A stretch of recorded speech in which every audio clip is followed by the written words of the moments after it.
Fancy another Just Flying episode? Yeah, why not, eh? Control Shift and E for a quick start, as I can't be bothered to do it properly this time. Yeah, just checking 2 stages of flaps. We'll use the middle one. Yeah, we've got the latest version of the Cub, or King Cub, I think is the official title of it. Which you can get a copy on the old forum. It's about TD Design Group or something like that. Anyway, let's see what we can do with it. Glad to see they've repaired the hangar and the houses since my arrival.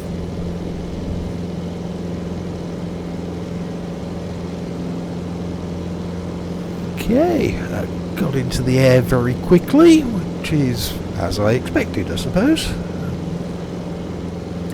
Yeah, got an email from my mate Vincent where he copied a few friends into a link on the org forum for this King Cub aircraft. So rather than just a reply to his email, thought I'd take it for a flight and record it all. I mean, I have flown Cubs before, so it's not really a great voyage of discovery or anything like that. I've tried the X-Plane default one, a mod somebody else made, which had various engine types. And I did also have a quick go with version 1 of this particular King Cub as well. As this is updated version 2 of that now. I'll be honest, I didn't read anything about it on the org page, so I don't know what's changed or improved since version 1, mostly because I'm expecting this to be just a one-shot experience with it. In fact, I will make a prediction right now that my final comments will be: looks lovely, sounds great, flies really well, a bit slow for what I want, and I still don't like tail draggers anyway, so I'm never going to use it again. So yeah, just keep a timestamp of this bit, and most likely I'll be able to refer you back to it again in the summing up of a King Cub review at the end of the video. A cloudy day, isn't it? Yeah, it looks nice with bits of mountains poking through the clouds. Fingers crossed we'll be able to get down again at the other end. It should be fine, because if there's not a hole to descend through, the next destination is right on the coast. So, moving map, we can put ourselves over the water and then descend through the cloud there if we need to, and be happy that we're not going to run into any hillsides. And there does seem to be a reasonable gap between the cloud base and the ground, so as long as we can get under the clouds okay, then I'm not foreseeing the weather causing us any major issues today. Although as for where we are going today, the paperwork tells us the next winner's package has got to go to Island View. The owner of the house there is that famous author who has written a number of popular self-help books, including his latest one, How Not to Get Ripped Off on the Internet. And if you are interested in getting a copy of that, then you can buy it from his website for only $500. Trying to remember the name of that place down there. Dinky Cove, maybe? It's the one where Daz's Aircraft Repairs place is anyway. Which is quite a nice little airstrip. And that's Daz's Aircraft Repairs. That's where they keep having to dispatch mechanics for whenever I have my less than perfect landings in South Fiordland.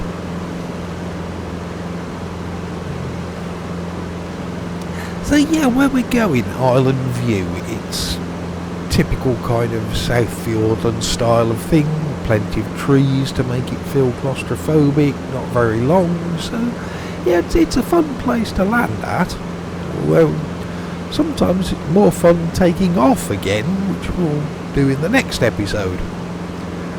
Although technically this episode actually should have been the next episode. And I say that as I did make this whole flight yesterday. I was back in the usual Cessna again rather than this King Cobb. But I took off, flew to Island View, landed, and then went to stop the recording software and realised that it hadn't started recording at all, so I've got nothing. Yeah, never mind. Yeah, that's been a thing with X-Plane 12 and this OBS software that I use to screen capture these videos. It was usually fine with X-Plane 11.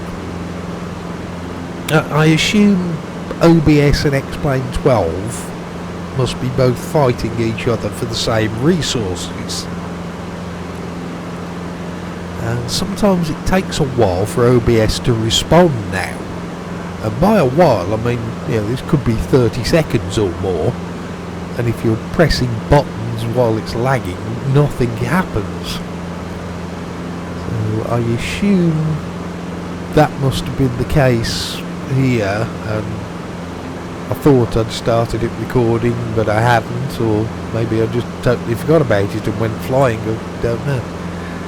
I mean, usually I try and check that it is actually showing that it's recording before I start flying, but, well, such is life. It's not the first time it's happened, and I'm sure it won't be the last time either. Yeah, it's a nice little plane, flying well, looking good.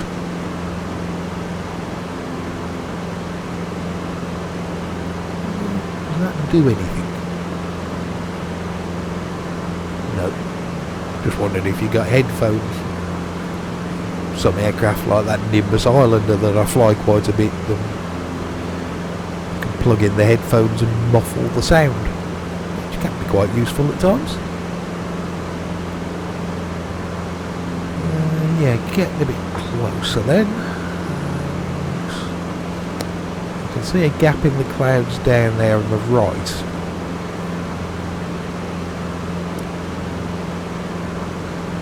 Well, if the worst comes to the worst, I could descend down there because I can see the ground. And this bit of mountain ahead of us, the airstrip we're going to is just over that final ridge, basically, so it's not far. You could see on the ground just on the right where that river is, could follow that to the coast, turn left and come back into the airfield. That should be fine, but let's just carry on. Hopefully there might be a bit of a gap just where we're going, well, just ahead of us as well. See how it goes. And get this one landed and head back for a bit more of Lake Tekapo. That's the current project on my updates because it's got a new hangar. I'd have a redo to do that, and I ended up halfway through just doing custom buildings for the entire place actually, and having a total redo of it now. Yeah, it should be nice when it's finished. Yeah, looks like we're going to be able to get down okay. You can see the ground, or well, the lake.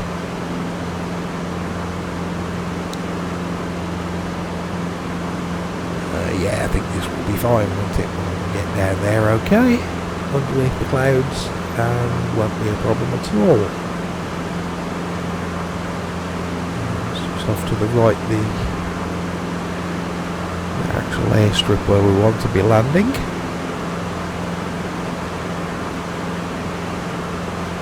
And just out in the lake, those little islands there, those are the islands that Island View has a view of.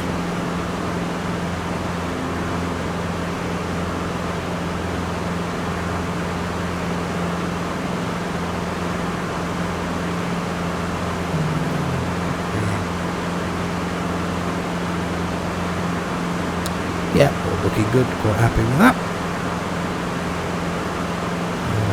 Just down there on the right, there's our destination. Sure, you could land the wrong way. There's trees at the threshold really at both ends, so it doesn't make a great deal of difference. If you can get down one end from one end, you could probably get down from the other as well, but we'll try it the way I designed to land at it, which is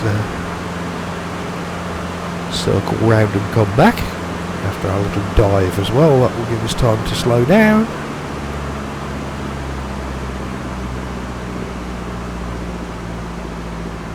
Yeah, seemed to bleed off its speed quite well, quite quickly as well actually, which is good.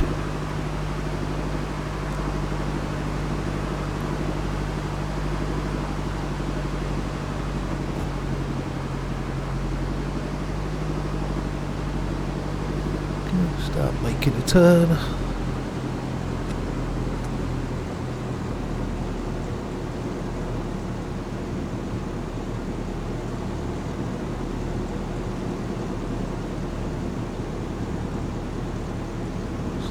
We have to come in just over this little island here, and that lines you up about right with it. And indeed it does.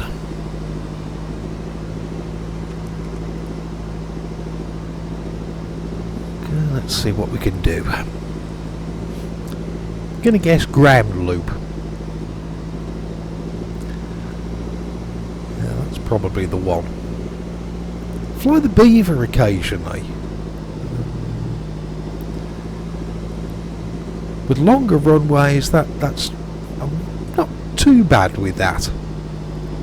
Don't really do it according to the book. I fly with enough power to at least maintain level flight and just slowly descend and fly it into the ground, get everything levelled up and pointing in the right direction, and then start pulling the power off and trying to slow down. And for me that seems to work quite well, but we don't really have the room to do that, so I'm going to have to try and stop after we land. And okay, and that no, yep, ground loop time. Oh crap. I'm parked in a bush again, and